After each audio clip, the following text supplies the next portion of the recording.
morning, everybody. Hope you all are having a great start to your week. So,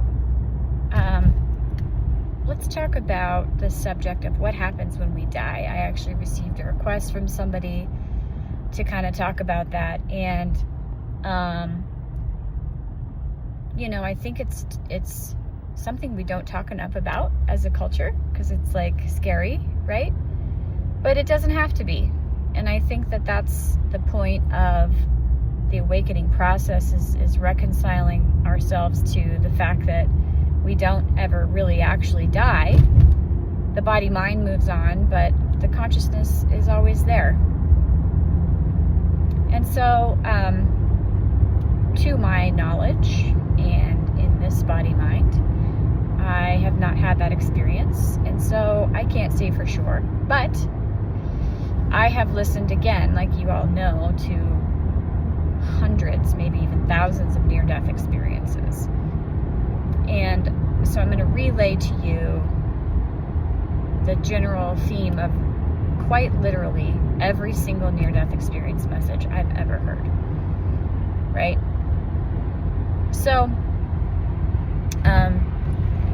the point of death, I think, is what's scary for us. Like, oh my gosh, it's going to be painful, it's going to be hard, it's going to be horrible, it's going to be blah, blah, blah. And I think that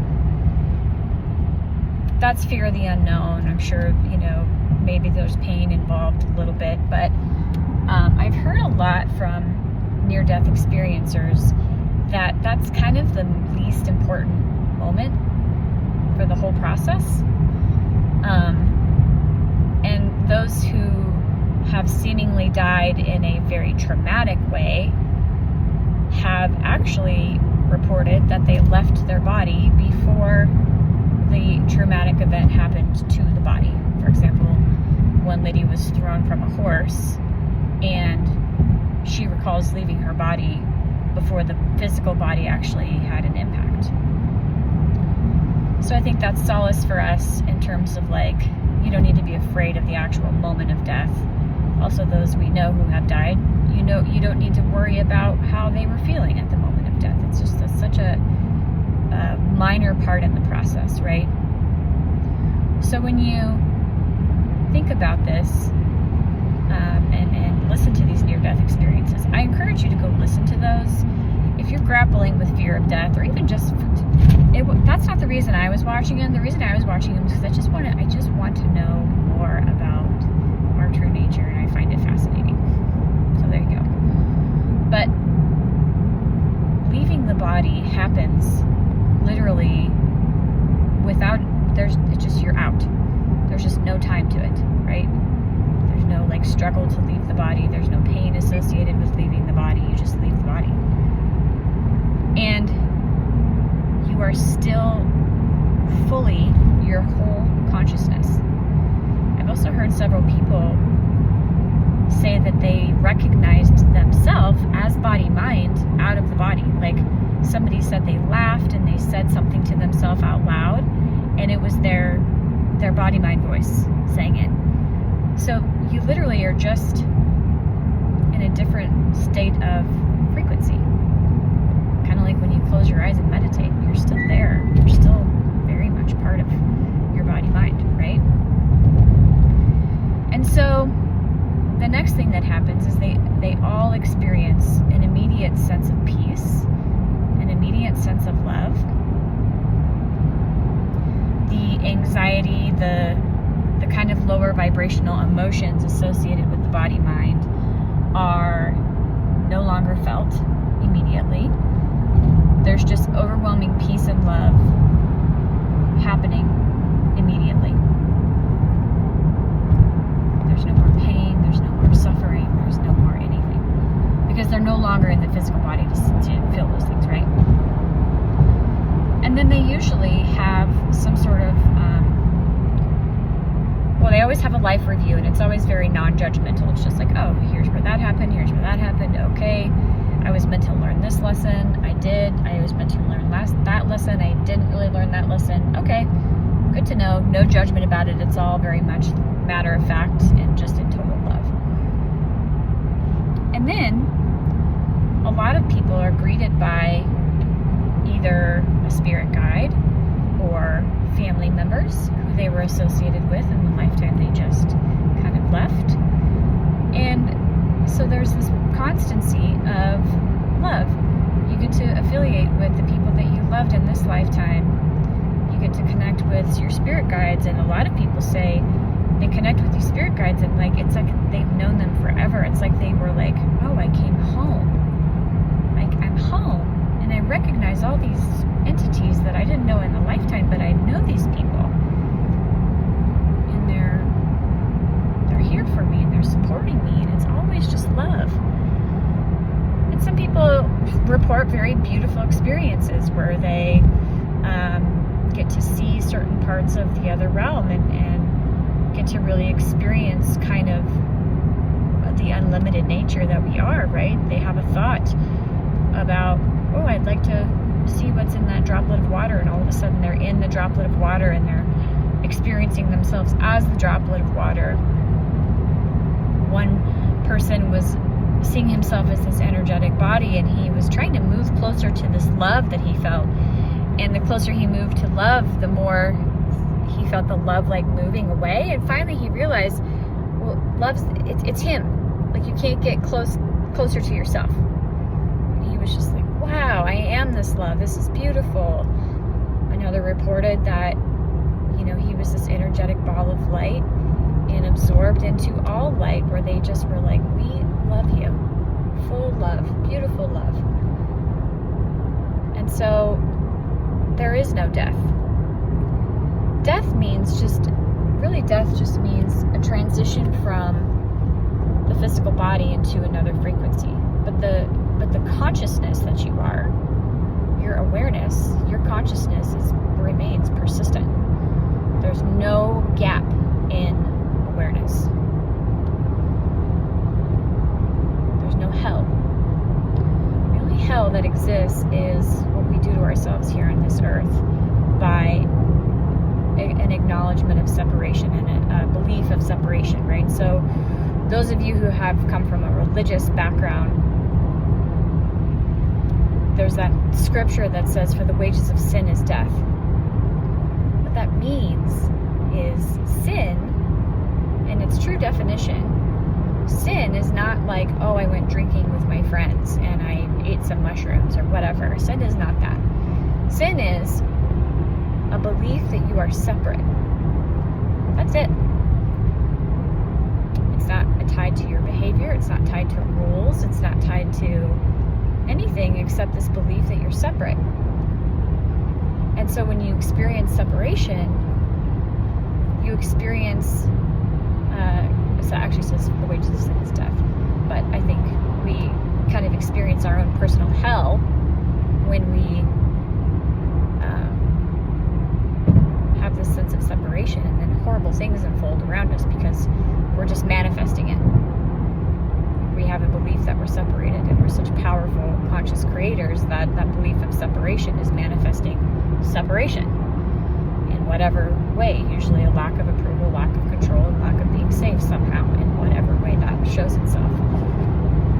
Usually it's in every single way in your life it's showing that to you. So if you've got an issue with that, you just have a belief of separation. So there is no death. There is no death. It's all perfect love. And we come here, we choose our lifetime to learn.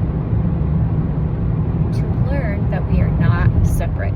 To learn that we are God having a human experience. And to fully embody the body-mind. Awakening is not about disregarding the body. Awakening is about learning who you truly are. And then reconciling that, your body-mind as God, and just living your full potential and allowing the body-mind to express and inhabit its gifts while it's here. And through that, it expands all consciousness, because we are one, right? And so this does tie into how you can kind of break free from the religious mindset. So all kinds of cultures have religion, which which is basically just human way of relating to spirit. And when we experience that oneness, we usually associate it with something we were doing or experiencing at the time our mind quieted and our oneness was really shining through. In reality, nothing outside of you can impact oneness being there or not, but your mind can quiet in certain situations, like when you look at fireworks and there's that sense of awe. Or we experience that beautiful family time at Christmas, and we create traditions around it to replicate the moment. We create traditions to remember that feeling of oneness we all felt, which is actually quite beautiful. But in human body mind fashion, we try to control it. We try to bottle it up. We try to reproduce it. We try to sell it at Costco, right? And so what happens is the scriptures, of any kind, where we are worshiping a God or entity outside of ourselves, perverts the message of oneness and creates an idea of separation. So Jesus came to bring the message that we are one, and because these people who were receiving it were still feeling separated, they created a whole law program out of it, and they use it now to control people. And the church took those scriptures and altered them and in a way to control people, and that's just the way humans work, right? So you don't have to throw the baby out with the bathwater. Jesus came to bring a message of oneness, that you are God. God exists in each one of us, and he basically sacrificed himself to show that we are God. You are God having a human experience, right? But the rules are irrelevant. The culture around it is just culture. It's not anything except for ceremony and tradition. So I'm not saying that ceremony and tradition is bad, but if it doesn't bring you a feeling of oneness, maybe consider a new tradition, right? And so religion for the sake of rules is just not the truth. Religion for the sake of rules is just more separation, right? Indicating that love has conditions in order to fulfill itself. Indicating that you must do this, that, the other thing. You can't eat on Friday or whatever it is, right? Listen, if you do that and that means something to you and you feel a sense of oneness when you do that, I think that's fantastic. Do that. But don't do it from a situation of like, oh, I must do this to get that. You are God having a human experience. And when you experience abundance, when you experience blessings in your life, it's just you opening up more of yourself to yourself. It means the flow is now unrestricted, and you're experiencing just more of your true nature showing back to you, right? Nothing is outside of you. So, again, God is not some entity up in heaven, somewhere far, far away, with his hand on the spigot of blessings, waiting for you to do the right dance, and he'll turn the spigot on. Waiting for you to be tortured enough and hate yourself enough to turn the spigot on. That is hell. I don't care who you are. You know what that's like. It's hell. So, take that for checking of your own self. And if you want to continue generating hell for your life, party on. But you're not separate from anything. You are fully God, fully man. So religion is just, a set of traditions and rules. If you choose to participate in freedom, knowing that your oneness is always here. And it's just a celebration of this oneness that we are, right? So I hope that helps. Again, I really encourage you guys to go look up near-death experiences. They're just so much fun. Even if you're just listening to the person talk about their experience on the other side, so much love is coming through from just them being oneness without a body-mind, that it's just so nurturing. And just don't fear death. There's nothing to fear. There's nothing to fear. In fact, the only thing that we have to fear is the actual fear of the fear. You guys know what I'm talking about. That's just anxiety.